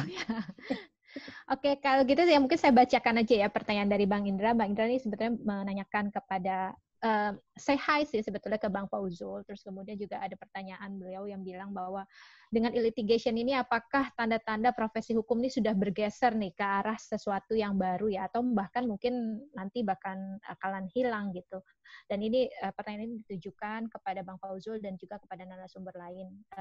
Bisa dikomentari secara singkat mungkin Bang Fauzul dan narasumber lain. Silakan. Oke, terima kasih. Saya Bang Indra mungkin lagi off ya. Sebetulnya pertanyaan ini agak sulit menjawabnya ya. Mungkin kita bisa ngajukan ini ke ke profesi lain ya, terutama para para ekonom atau para profesi yang bisa memprediksi begitu ya, apa saja kira-kira usaha, kegiatan usaha ataupun jasa yang nantinya itu akan vanish ya, bahkan gitu ya, bukan hanya sunset tapi mungkin vanish gitu ya. Apalagi dengan adanya pandemi COVID-19 ini sudah ada beberapa prediksi ya, setelah ini akan ada beberapa kegiatan usaha yang itu mungkin tidak ada lagi. Nah, khususnya mengenai jasa advokat atau jasa hukum, saya pikir yang mesti kita antisipasi atau kita persiapkan adalah kemampuan kita beradaptasi terhadap perubahan. Ya, ini jelas sekali bahwa dengan meskipun tidak ada pandemi COVID pun sebetulnya pemberlakuan sistem elektronik ini sudah dicanangkan oleh MA, dan ini merupakan breakthrough yang mesti kita apresiasi ya, karena mungkin Indonesia salah satu yang memberlakukan sistem ini sekarang di dunia. Nah, artinya apa? Mau tidak mau, advokat, konsultan hukum itu mesti beradaptasi dengan lingkungan yang baru ini.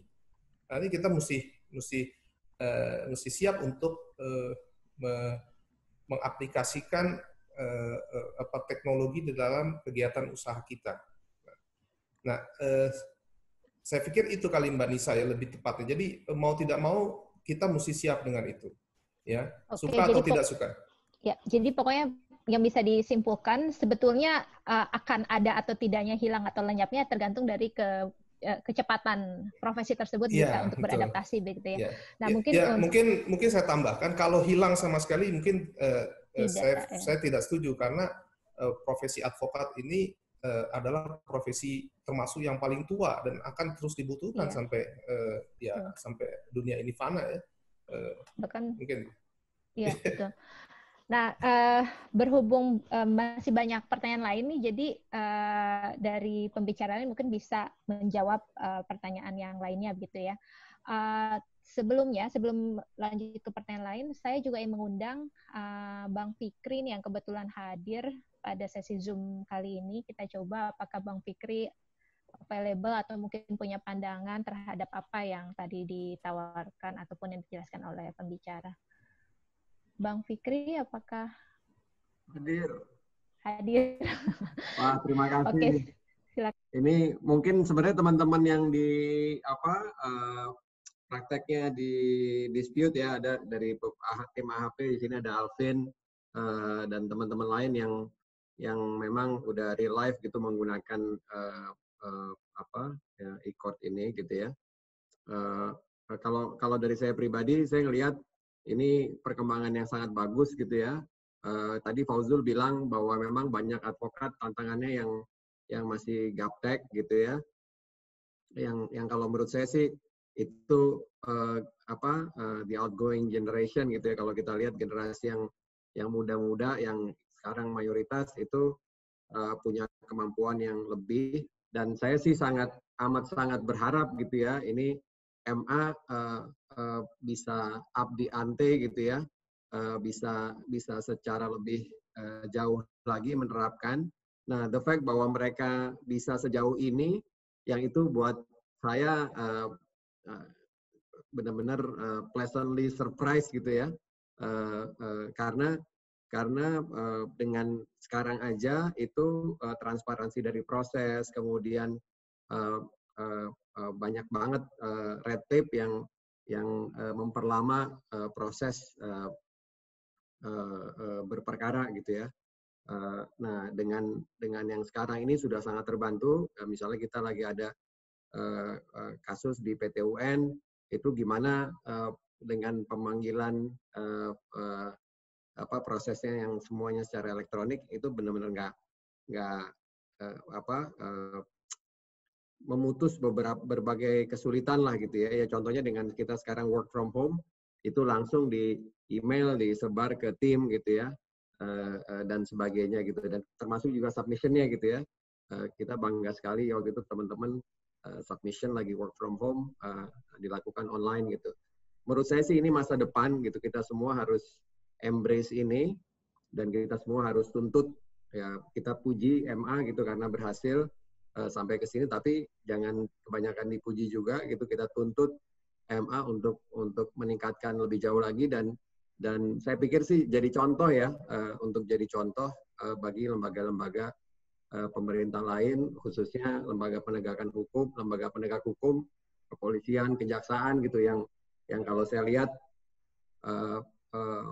MA sudah di era digital, tapi yang dua itu masih di zaman batu kelihatannya gitu ya. Karena saya nggak bicara soal teknologi yang dipakai gitu ya, tapi mungkin aja punya teknologi yang canggih. Tapi yang susah itu bukan beli teknologinya, yang susah adalah menerapkannya.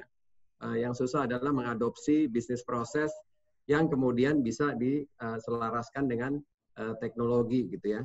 Dan mengubah mindset mungkin ya Bang ya. Kenapa? Mengubah mindset-nya juga mungkin. Dan mindset ya, bahwa sekarang lawyers yang sudah tercatat di e-court gitu, sudah punya alamat email yang terregister, dan the fact bisa dikirim email gitu untuk undangan sidang, itu kayak mind blowing lah kalau buat orang-orang tua seperti saya gini, generasi tua ya. Karena Fauzul tadi bilang ada generasi tua gitu ya, saya ngaku aja duluan deh. Ya itu aja mungkin sedikit komen. Ya, terima kasih. Alvin, kalau boleh sih saya mau menyarankan Ibu moderator mengundang Alvin untuk juga cerita pengalamannya, atau mungkin ada pertanyaan. Oh, sudah menggunakan juga ya. Baik, terima kasih Bang Fikri atas tadi pandangannya dan sedikit, yang bukan sedikit sih, malah apresiasi ya terhadap apa yang sudah dilakukan oleh pengadilan saat ini ya, dan tentunya juga pengadilan dengan institusi penegak hukum lain, kejaksaan dan kepolisian dalam hal persidangan pidana. Nah, ini ada beberapa pertanyaan. Nanti Mas Alvin juga kalau misalnya memang mau sharing prakteknya seperti apa, silahkan saja. Tapi sebelumnya mungkin saya akan bacakan beberapa pertanyaan terlebih dahulu ya. Ada yang bertanya mengenai paralegal. Nah, apakah dengan e-litigasi ini bisa digunakan oleh paralegal begitu ya? Silahkan dari narasumber salah satu mungkin bisa menjawab itu. Lalu kedua, ada pertanyaan mengenai terkait pemeriksaan perdata secara telekonferensi ya, apakah dimungkinkan hal ini? Nah, kelihatannya kalau tadi dari presentasinya Pak Abi kan sebetulnya telekonferensi sudah ada di beberapa aturan juga ya, jauh sebelum adanya pandemik ini. Lalu kemudian ada pertanyaan mengenai apakah litigasi Indonesia ini adopsi dari litigasi negara lain, dan best practice-nya terutama di Asia Tenggara atau di Asia seperti apa? Dan yang terakhir pertanyaan mengenai cara terbaik bagi penasihat hukum atau kuasa hukum untuk bisa berkomunikasi dan terdakwa atau para pihak yang menggunakan sistem e-litigasi ya selama sidang berlangsung begitu. Oke, mungkin itu Mas Abi mungkin bisa jawab mengenai best practices. Singkat saja Mas Abi, dari Mbak Liza mungkin bisa bicara mengenai paralegal ya. Dan juga mungkin bisa juga bicara atau menjawab pertanyaan mengenai cara komunikasi bagi penasehat hukum. Silakan. Kepada Mbak Liza dulu deh. Perempuan dulu deh kali ini giliran. Oke. Tadi soal yang itu Mbak Nisa yang menanyakan paralegal ya. Kalau soal yang paralegal, setahu saya itu memang bahkan bukan hanya melalui litigasi, sidang langsung pun kan sebenarnya harus advokat yang memang sudah memiliki kartu advokat kan. Jadi paralegal tidak bisa bersidang sendiri, kecuali memang kalau hanya mendampingi advokat tersebut. Dan kalau berbicara tentang advokat di dalam ketentuan litigasi ini yang saya baca, itu advokat tersebut merupakan harus advokat yang sudah mendaftarkan diri ke dalam proses e-court ini dan litigasi, dan kemudian nanti ada semacam verifikasi dari ketua pengadilan tinggi. Seperti itu Mbak Nisa. Kalau untuk yang paralegal. Oke, kalau misalnya ini kelihatannya perlu gambaran juga cara terbaik kalau misal penasehat hukum atau kuasa hukum berkomunikasi dengan terdakwa nih pada saat proses litigasi ini. Iya, sebenarnya ini kan juga masih menjadi pertanyaan bersama Mbak Nisa ya, karena kalau dalam praktiknya kan belum jelas juga bagaimana prosedur teknis pendampingan penasehat hukum terhadap terdakwa. Nah, terdakwa ini sendiri kan sebenarnya juga terbagi, ada yang menjadi tahanan rumah, kemudian ada juga yang menjadi tahanan di rutan. Meskipun pada kenyataannya mayoritas di Indonesia kalau misal terdakwa itu pasti ditahan di rutan, karena kan mindset-nya adalah membawa semuanya ke penahanan di rutan itu sendiri. Nah, kalau untuk bagaimana aplikasi atau penerapan terbaik mengenai koordinasi antara terdakwa dan juga penasehat hukumnya, kalau saya sendiri melihat yang paling bagus itu adalah terdakwa bersama bertemu secara langsung dengan advokat bertemu secara langsung dengan terdakwa.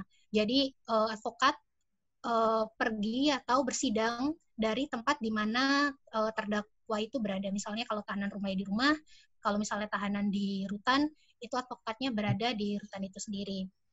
Kalau misalnya sebenarnya ada ide juga, advokatnya bisa bersidang dari rumahnya sendiri. Tetapi saya sanksi bagaimana proses komunikasi antara advokat dan juga terdakwa tersebut. Kan kita tahu yang namanya tahanan itu kan susah untuk mengakses telepon atau misalnya media komunikasi lainnya. Jadi kalau memang tidak bertemu secara langsung, tidak bisa dipastikan bahwa terjadi komunikasi virtual antara advokat dan juga terdakwa itu sendiri. Jadi yang paling bagus adalah ya advokatnya datang ke tempat terdakwa itu berada. Bisa dari rumah, bila tahanan rumah, atau misalnya dari rutan. Ya betul, dan yang paling utama sebetulnya jangan sampai hak-hak terdakwa yang memang sudah digariskan di dalam KUHP kita itu ada yang hilang gitu ya. Sebisa mungkin itu semua dipenuhi gitu, karena itu sudah menjadi kewajiban dari KUHP. Oke, Mbak Nisa, aku boleh sedikit menambahkan Mbak yang soal hak-hak terdakwa sekitar 2 menit.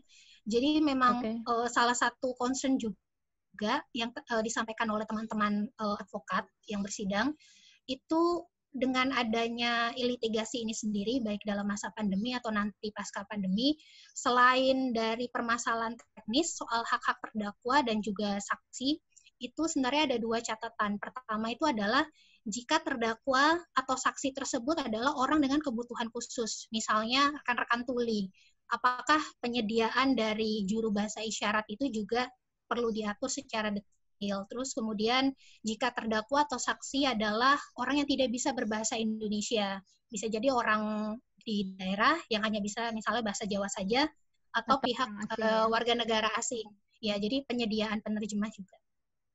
Nah, nanti kan hal-hal inilah yang nanti ya sedang ditampung oleh Mahkamah Agung kelihatannya. Ya, tadi kan disampaikan akan ada proses penyusunan peraturan untuk mengatur hal-hal yang lebih teknis lagi ya. Kita harapkan sih semua hal ini dapat menampung semua kebutuhan masyarakat tadi. Oke, dari Pak Abi, bisa singkat saja Pak mengenai best practices untuk litigasi ini diambilnya dari mana, ataukah memang Indonesia nih merancang sendiri begitu?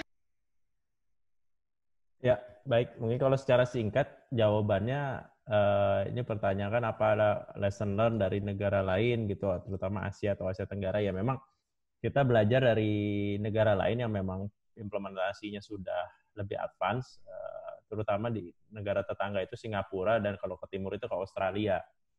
kita memang mengadopsi mekanisme filing pendaftaran, itu pendaftaran dokumen, kemudian juga mekanisme proses pembayaran, kemudian juga filing dokumen yang terkait dengan pemeriksaan persidangan itu dari beberapa negara itu.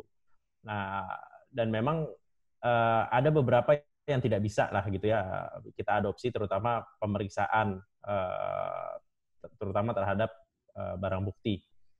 Dalam diskusi perancangan Perma 1 itu juga masih perdebatan demi keyakinan hakim untuk membuktikan dokumen ataupun bukti lain itu sah, bisa dibuktikan secara formal, maka tetap diperlukan pemeriksaan secara fisik gitu.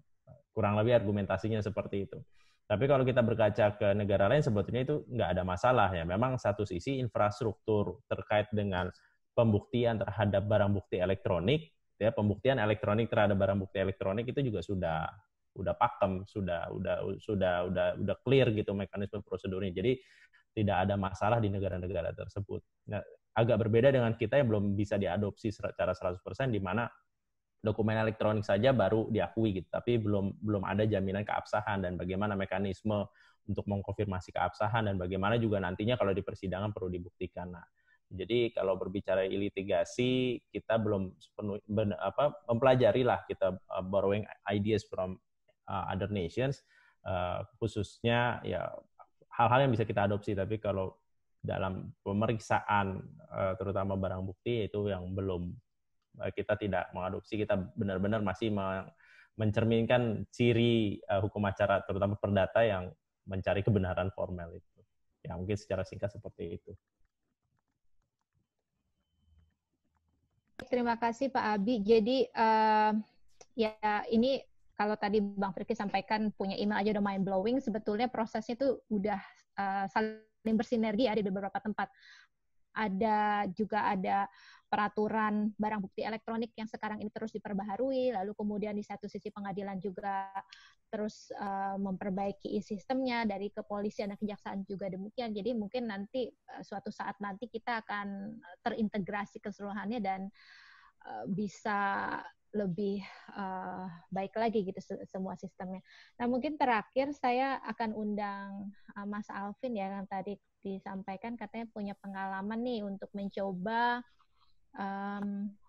litigasi ya di bidang di kasus perdata atau pidana nih. Coba Mas Alvin kita dengar dulu. Ya, terima kasih Mbak Nisa.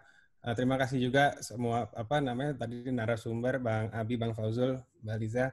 Mungkin nambahin dari yang tadi Bang Fikri sampaikan. Memang untuk perkara perdata dan PT-UN sebenarnya jauh sebelum COVID itu memang sudah ada aturannya gitu mengenai litigasi di Perma 1 2019, dan memang alhamdulillah ya sudah berjalan lah. Tapi yang kami rasakan gitu di tim dispute yang sehari-hari masih sidang sekarang adalah yang pertama adalah sekarang pasca COVID ini justru yang paling bagus untuk masalah litigasi itu justru perkara pidana gitu. Karena tadi semua stakeholder-nya, semua ekosistemnya, baik dari rutannya, kejaksaan ya, KPK-nya, semuanya itu mereka udah sama-sama untuk mencegah gimana caranya supaya tidak ada kontak fisik lagi. Nah, yang masih kita temui di lapangan itu adalah perkara-perkara perdata yang sebelum ada COVID ini, submit-nya itu memang secara manual, bukan secara litigasi gitu, sehingga pemeriksaannya sekarang pun Mahkamah Agung itu belum ada sistem Mahkamah Agung dan maksudnya juga pengadilan belum ada sistem gimana caranya untuk merubah litigasi kalau di tengah-tengah gitu. Nah, mungkin ini yang kita temui di lapangan malah kebanyakan ya itu jadinya adalah maksudnya benar-benar impromptu lah, kayak kita lihat beberapa pengadilan niaga di luar Jakarta karena nggak mungkin rapat kreditur itu dilakukan secara fisik, mereka akhirnya melakukan dengan Zoom. Tapi kalau di Jakarta karena masih ada rapat kreditur yang dilakukan secara fisik. Nah ini kan itu tadi, jadi ada balap-balapan nih, regulasinya belum ada, tapi di praktek di lapangan adalah kalau misalkan PKPU kepalitan itu perlu diputus cepat semuanya. Nah ini mungkin juga jadi pertanyaan nih bagi abang mbak narasumber adalah ini sebenarnya regulasi yang kita perluin ini baiknya apa ya gitu? Apakah perlu nunggu undang-undang dulu, Perpu, atau SEMA Perma itu cukup gitu. Karena kita kalau lihat litigasi kan sebenarnya Perma 1 2019 juga banyak nerobos lah quote unquote tanda kutip asas-asas yang ada di hukum acara gitu. Paling gampang adalah gimana yang masalah terbuka untuk umum. Habis itu gimana pembacaannya, harus pembacaan putusan juga bisa secara elektronik, gimana masalah harus di dalam sidang terbuka untuk umum. Itu kan sebenarnya to some extent juga ada beberapa yang ditabrak. Nih apakah ke depannya nih kita perlu nunggu regulasi di undang-undang atau juklak-jukdis di level benar-benar Perma atau SEMA itu cukup? Itu mungkin pertanyaan untuk Abang Mbak narasumber sih. Terima kasih. Ya, lagi-lagi memang hal teknis ya yang ini yang tentunya perlu diatur lebih lanjut begitu. Nah tadi saya mungkin masih bisa kasih waktu 1 menit karena kita juga tadi terlambat sedikit ya. Kepada siapa, entah Abi atau Mbak Liza mau menjawab tadi pertanyaan Mas Alvin, sekaligus satu lagi juga pertanyaan yang masuk itu rupanya untuk perkara pidana memang sidang pengadilan sudah dilakukan secara online, tapi ketika dari pengacara dari publik untuk melihat secara online tersebut ditolak oleh hakim. Nah, mungkin apakah ada dasar bagi hakim untuk menolak untuk bisa menyaksikan sidang tersebut? Gitu. Dasarnya tuh apa mungkin? Silakan Mbak Liza 1 menit, Mas Abi 1 menit.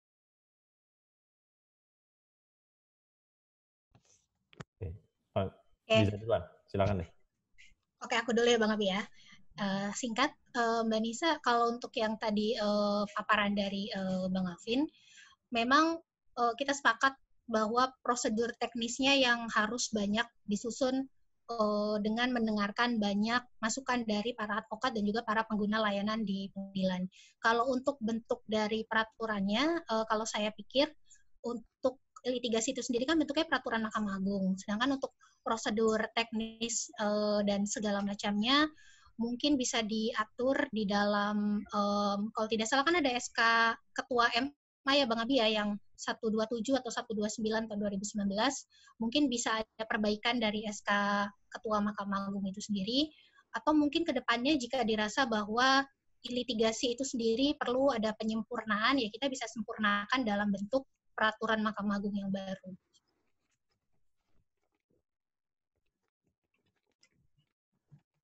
Kalau tadi pertanyaan yang ditolak masuk oleh majelis hakim ya? Hakim.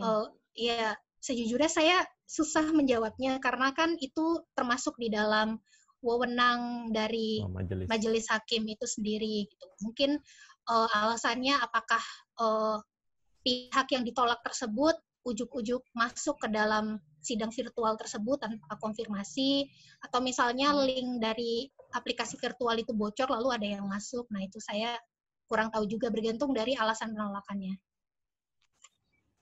Oke, dari Pak Abi ada yang mau ditambahkan? Mengomentari tadi yang ditolak memang karena SEMA-nya mengatur itu kewenangan ketua majelis hakim. Jadi ini akhirnya yang membuat pertanyaan juga pasti rekan-rekan advokat di lapangan mendapatkan perlakuan yang berbeda di setiap persidangan berbeda. Ya, jadi pertanyaan juga kan akhirnya banyak standar, harusnya bisa jadi standar tapi nggak ada standarnya gitu. Nah ini kembali lagi juga memang mungkin jalannya adalah penyempurnaan regulasi. Tapi kalau balik lagi ke regulasi, tadi pertanyaannya Bang Alvin gitu, ini perlu bagaimana sih mengurusnya? Memang ini balik lagi ke politik hukum, terutama bagi perancang undang-undang, DPR dan pemerintah, mau memperhatikan hukum atau undang-undang di sektor peradilan ini mau seperti apa. Karena memang betul Perma yang lahir, terutama pasca 2015, itu lahir memang rata-rata merespons kebutuhan masyarakat, lah bisa dibilang begitu. Dan juga merespon perubahan perilaku masyarakat di dalam memanfaatkan teknologi. Kita nggak bisa elakkan juga ada nama Perma tentang gugatan sederhana itu yang juga levelnya materi muatan selevel undang-undang tapi belum selesai juga dibahas di DPR, akhirnya Perma yang masuk. dan juga bagaimana cara merancang administrasi dan persidangan secara elektronik juga diatur di dalam PERMA. Nah, yang saya angkat pertama sekali tadi itu, jadi ketika hukum acara masih dipandang ya quote-unquote kaku gitu ya, sebagaimana yang masih berlaku di zaman kolonial Belanda dan berdasarkan Undang-Undang Dasar 45, sepanjang belum diubah masih berlaku yang lama gitu. Ya, akhirnya terpatri ke sana. Ketika ada perubahan 100 tahun kemudian dalam bentuknya PERMA, pasti orang akan bertanya-tanya juga.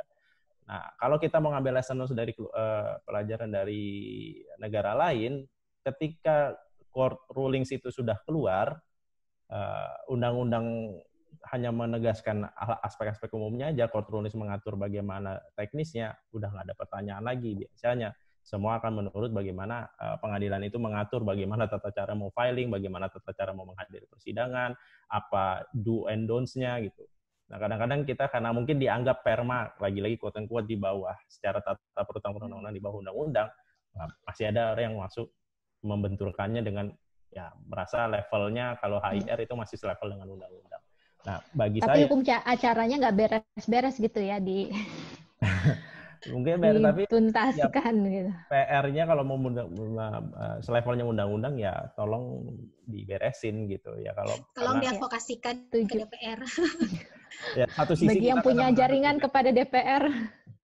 Karena kita menganut sistem Kelsenian di mana hukum yang lebih bawah nggak boleh bertentangan dengan di atas, ya itu ada implikasinya, tapi di hukum yang paling atas nggak diberesin juga. Ya itu. Oke. Sedikit. Ya, baik, terima kasih Pak Pak Boleh Abi, sedikit Mbak Nisa tambahan sedikit silakan. aja. Bang Fauzul, silakan. Saya rasa emang ini jadi beberapa pertanyaan yang masih menggantung dan perlu dijawab secara tegas ya oleh MA, bahwa sebetulnya dengan berlakunya PERMA itu sebenarnya tidak ada pertentangan dengan hukum acara yang berlaku. Kalau menurut saya apa yang diatur di PERMA itu kan sebetulnya adalah tambahan dari materi yang sudah diatur dalam undang-undang. Artinya sepanjang memang itu tidak ada pertentangan, seharusnya itu tidak perlu dipersoalkan. Yang kedua, saya pikir memang PERMA ini daya ikatnya memang bisa saja dipertanyakan apakah bisa mengikat publik gitu ya. Secara memang tadi disampaikan oleh Abi, apakah ini masuk dalam hierarki peraturan. Tapi prakteknya PERMA itu mengikat para hakim, ya. Artinya ya kita boleh tidak setuju, tapi tentu hakim akan menggunakan kewenangannya untuk menggunakan mana yang dianggap berlaku bagi hakim. Jadi saya rasa memang ini perlu dipertegas ya. Kalau saya lihat di PERMA itu memang tidak disebutkan bahwa ketentuan PERMA itu sebetulnya adalah ketentuan yang melengkapi hukum acara yang berlaku. Tapi di situ kayaknya kurang tegas gitu ya. Jadi cuman mengatakan bahwa ketentuan yang sebelumnya yang 2018 tetap berlaku sepanjang tidak bertentangan dengan PERMA ini. Nah, ini perdebatan yang sering ya yang sudah terjadi terhadap PERMA maupun SEMA sekarang itu kedudukannya seperti apa. Tapi menurut saya dari PERMA yang mengenai litigasi ini tidak ada yang bertentangan sebenarnya, Mas Abi, Mbak Liza. Ya, karena ini betul-betul teknis bersidang. Kalau ditanya tadi apakah pidana misalnya bisa, selama ini juga pidana pernah melakukan teleconference ya kan, pemeriksaan ahli misalnya itu dilakukan secara jarak jauh, prakteknya sudah ada.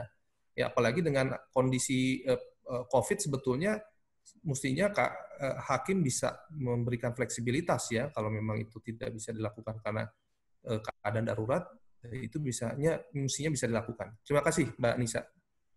Baik, terima kasih Bang Fauzul. Memang masih seru sekali ya itu didiskusikan. Hal ini didiskusikan terutama mengenai teknis di lapangannya yang mungkin berbeda-beda. Banyak sekali kendala-kendala yang mungkin dirasakan, tiap daerah punya kendalanya masing-masing juga. Terlebih dengan geografis Indonesia yang negara kepulauan.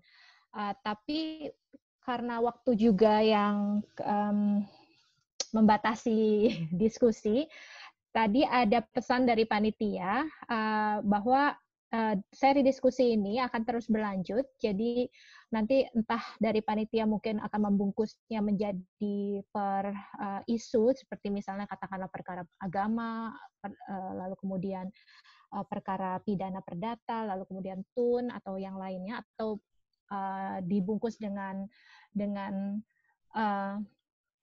format yang lain. Tapi yang jelas nanti dari panitia akan menginfokan lebih lanjut, dan tentunya bila teman-teman tertarik dapat juga ikut serta dalam series diskusi lanjutannya.